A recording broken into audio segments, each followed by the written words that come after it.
So hello everyone. So we are back with another video. So students, in the previous video we had studied about the multiplication of two monomials, and we concluded the result that when we multiply two monomials we get another monomial. Okay. So today in this lecture we will going to study that what happens when we multiply more than two monomials with each other, and we will study its application part also, that where we can apply this particular concept in the real life. Okay, so in the real life or the real life based problems we can apply this method. Okay, don't worry, I will show you some more examples on it. So first we will study the concept of multiplication of more than two monomials. So we will take some of the examples and we will going to solve them, and from those examples we will going to conclude our result. Okay, so we had already discussed that what is a monomial. The polynomial which has only one term is called monomial. So we had discussed the same thing in the previous video. So right now I'm not going to write down the definition of the monomial. I will just take some examples and I will going to solve them. Okay. So आप ऐसा मान सकते हो कि यहाँ पे आपके पास में तीन कोई सी मोनोमियल्स हैं, जैसे हमने ले लिया 2x, 3x, 5y। बहुत बेसिक से मैंने यहाँ पे मोनोमियल्स लिए बेटा, अभी मैंने ज्यादा इसके अंदर पावर्स वगैरह कुछ ऐड नहीं करी हैं। They are just the linear ones, okay, जिनमें आपकी डिग्री जो है वन होती है वेरिएबल्स की। सो this is 2x, this is 3x and this is 5y। अगर आपको बोला जाए कि आपको इनको मल्टीप्लाई करना है तो एज यूजुअल आप इनको चाहो तो ब्रैकेट्स में डाल सकते हो बेटा, ताकि आप थोड़ा इजी वे में इनको कर पाओ, आपको जो साइन प्रॉब्लम आती है इसमें वो नहीं है। अब जो कंसेप्ट हम लोगों ने प्रीवियसली डिस्कस किया था कि जब भी आप मोनोमियल्स को आपस में मल्टीप्लाई करते हो तो हमें क्या करना होता है, जो आपके पास में न्यूमेरिकल्स वैल्यू होती है, जो कोफिशिएंट्स होते हैं, उन्हें आपस में मल्टीप्लाई कर दो और वेरिएबल्स को सेपरेटली आराम से अलग से मल्टीप्लाई कर दो। अब यहाँ पे देखना बेटा, आपके पास में न्यूमेरिकल वैल्यू कौन सी है, 2, 3 and 5। This 2 into 3 will give you 6 and 6 into 5 will give you 13. So numerical value will become 13, and now we will going to multiply the variables। x into x क्या हो जाएगा आपके पास में, x स्क्वायर, क्योंकि आपके पास में सेम वेरिएबल्स हैं। तो हमने बात करी थी जब आपके सेम वेरिएबल्स मल्टीप्लाई होते हैं या सेम बेस के नंबर मल्टीप्लाई होते हैं तो हम क्या करते हैं कि पावर्स को ऐड अप कर देते हैं। तो this will become x into x will become x square, and ये y यहाँ पे डायरेक्टली ऐसे लिखा जाएगा। So this is how you can multiply more than two monomers with each other. Okay, so हम एक और एग्जांपल यहाँ पे देखते हैं। 5x square into minus 4x cube into minus 6z cube. So these are the three monomials. I am just taking the examples randomly. Okay, आप चाहे जितने examples इसके अंदर ले सकते हो। इनको है ना, तीनों को मल्टीप्लाई करते हैं अपन। 5x square into minus 4x cube into minus 6z cube। Again जो आपका नंबर होगा, जो आपकी न्यूमेरिकल वैल्यू होगी, जो आपके कोफिशिएंट्स होंगे, वो आपस में मल्टीप्लाई हो जाएंगे। 5 into minus 4।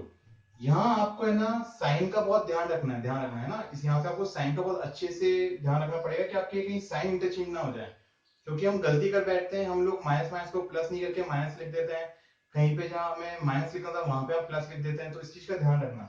This 5 into minus 4 will give you minus 20, and we will multiply that minus 20 with minus 6. Okay, so you can write it down the numerical value separately.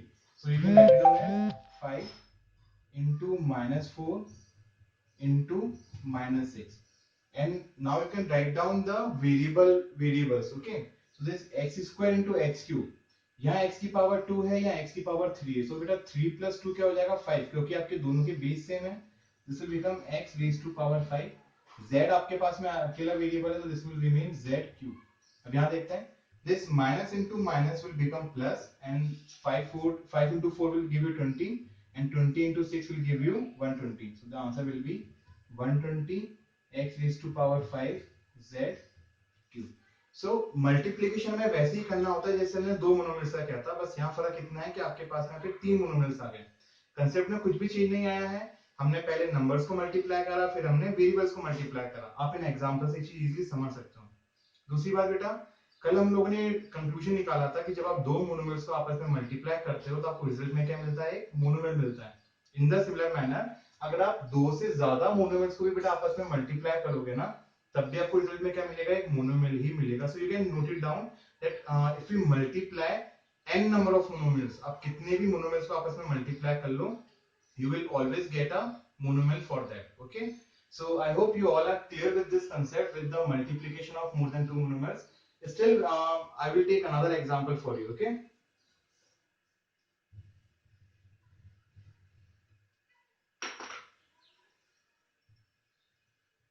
इस बार अपन सारे वेरिएबल्स को अलग अलग फॉर्म में लेते हैं और एक से ज्यादा वेरिएबल लेने की कोशिश करते हैं। जैसे यहाँ मैंने यहाँ पे आपके सामने लिख दिया 3ab², दूसरा हम इधर मोनोमियल लेते हैं यहाँ पे 5a²c, अपन तीसरा मोनोमियल यहाँ पे ले लेते हैं 8abc। सो पहले वाले के अंदर आपके पास में a और b है, दूसरे में a और c, और तीसरे में abc तीनों ही आ रहे हैं। पावर्स अलग अलग है, ऑब्वियस सी बात है। अब यहाँ पे बेटा अपन इनको मल्टीप्लाई करते हैं, 3ab² into 5a²c into 8abc। जो प्रोसेस आपको बताया गया है दैट इज हमें सबसे पहले नंबर्स को मल्टीप्लाई करना होता है, तो अपन उसी को मल्टीप्लाई करेंगे यहाँ पे भी। This 3 into 5 will give you 15 and 15 into 8। अब आपको 15 की टेबल उसके लिए आनी चाहिए ना, ध्यान रखना। सो 15 into 8 आपके पास में कितना हो जाएगा, यहाँ पे 120 हो जाएगा। This will become 120। this a into a square will give you a cube, and this a cube into a will give you a raised to power 4। देखो आप यहाँ पे देखो a की पावर यहाँ 1 है, यहाँ a की पावर 2 है, और यहाँ पे a की पावर 1 है। तो जब a वाली टर्म्स आपस में मल्टीप्लाई होंगी तो उनकी पावर्स आपस में ऐड हो जाएगी। तो this will become 1 plus 2 plus 1 that is 4 a raised to power 4। Similarly यहाँ b स्क्वायर है और यहाँ b की पावर 1 है, this will give you b cube. And बेटा यहाँ पे आपके पास में c की पावर 1 है और यहाँ पे भी c की पावर 1 है, so this will give you c square।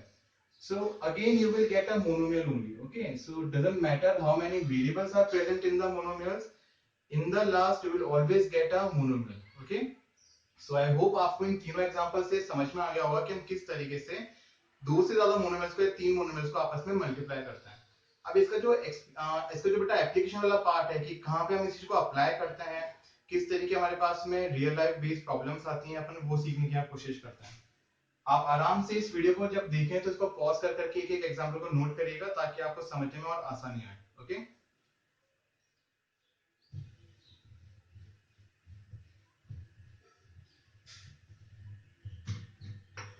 So let us take an example of a cube और अ क्यूबॉइड।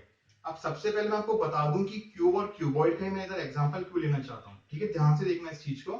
जब आप बात करते हो एक क्यूब की,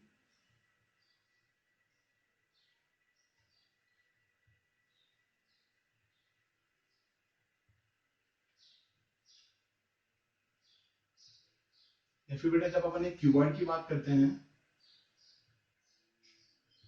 दोनों ही इन ऑब्जेक्ट्स के अंदर हम इस पर्टिकुलर कंसेप्ट का यूज कर सकते हैं। इसका भी रीजन है, जो रीजन आपको भी बताने वाला हूं।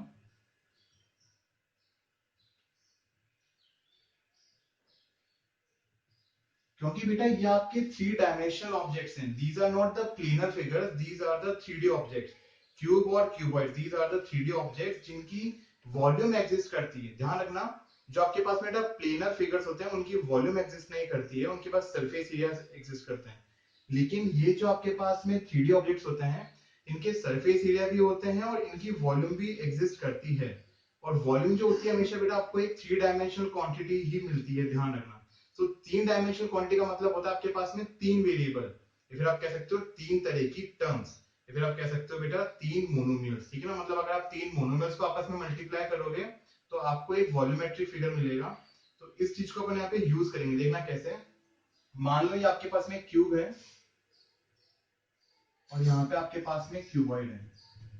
अब बेटा मैं अपना पहला एग्जांपल यहाँ पे लिखता हूँ, लेकिन उससे पहले आपको ये पता होना चाहिए कि क्यूब की जो सारी साइड्स होती है वो आपस में कैसी होती है, इक्वल होती है। इस चीज का ध्यान रखना, all the sides of a cube are equal and the volume of the cube is given by side into side into side. And जो आपके पास में बेटा क्यूबॉइड होता है, क्यूबॉइड के अपोजिट फेसेस इक्वल होते हैं, and the volume of the cuboid is given by length into breadth into height. अब अब बेटा आप आराम से देखो कि इसके वॉल्यूम में भी आपके पास में तीन तरह की टर्म्स का मल्टीप्लिकेशन हो रहा है, फिर आप कह सकते हो तीन तरह के मोनोमियल्स का मल्टीप्लिकेशन हो रहा है। इस वजह से हमने इनको रियल लाइफ बेस्ड एग्जांपल्स के फॉर्म में देखा है। अब अगर मैं इधर एक एग्जांपल लिखूं कि find the volume of a cube, find the volume of a cube of side 9x metre. अब आपको बेटा एक 9x मीटर की साइड वाले क्यूब की वॉल्यूम निकालनी है। वॉल्यूम निकालने का फॉर्मूला आपके सामने लिखा हुआ है, side into side into side. तो अगर आप इसकी वॉल्यूम फाइंड करना चाहते हो तो बेटा आपके पास में फॉर्मूला क्या आएगा, side into side into side, and this will be equal to 9x into 9x into 9x। अब तरीका क्या होगा बेटा, पहले आप आपके कोफिशिएंट्स को आपस में मल्टीप्लाई करोगे, दैट इज आप पहले अपने न्यूमेरिकल वाली टर्म्स को मल्टीप्लाई करोगे।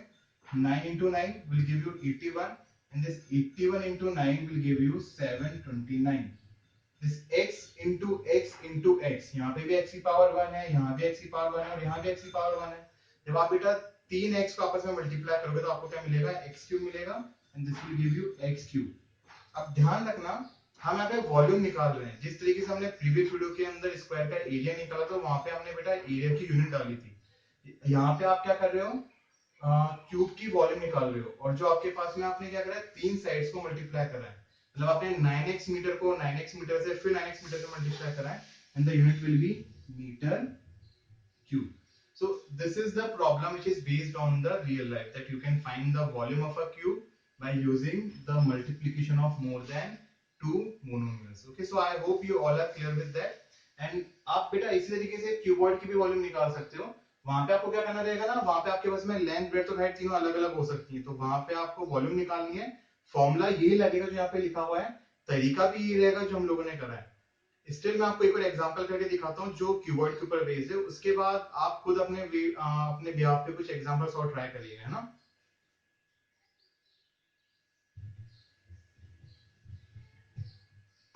सो we need to find the volume of a cuboid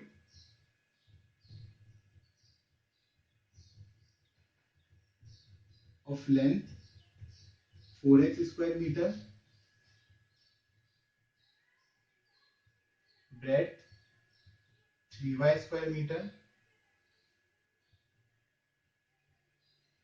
and height 5z cube metre. So we need to find the volume of a cuboid जिसके आपको यहाँ पे लेंथ ब्रेड्थ और हाइट दे रखी है, अलग अलग वेरिएबल्स की टर्म्स में दे रखी है। It can be possible, okay.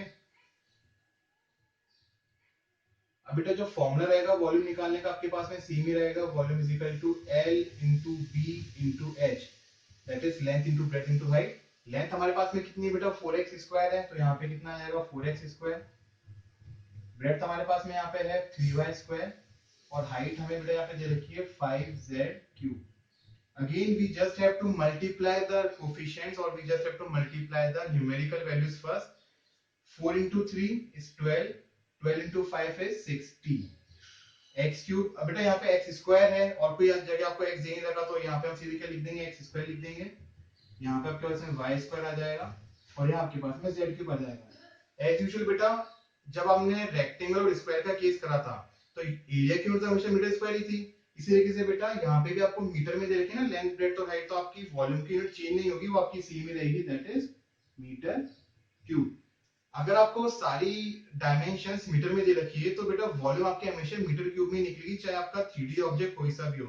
वो आपका सिलेंडर भी हो सकता है, कोन भी हो सकता है, क्यूब, क्यूबॉइड, स्फीयर, कुछ भी हो सकता है। अगर 3D ऑब्जेक्ट है तो वॉल्यूम आपके हमेशा बेटा metre cube, centimetre cube, millimetre cube हमेशा इसी फॉर्मेट में निकलती है। इस चीज का ध्यान रखना, ठीक है। So in this way you can easily find out the volume of a cube or a cuboid if you know that how can you multiply more than two monomials. Other thing is that you have to take care of the units.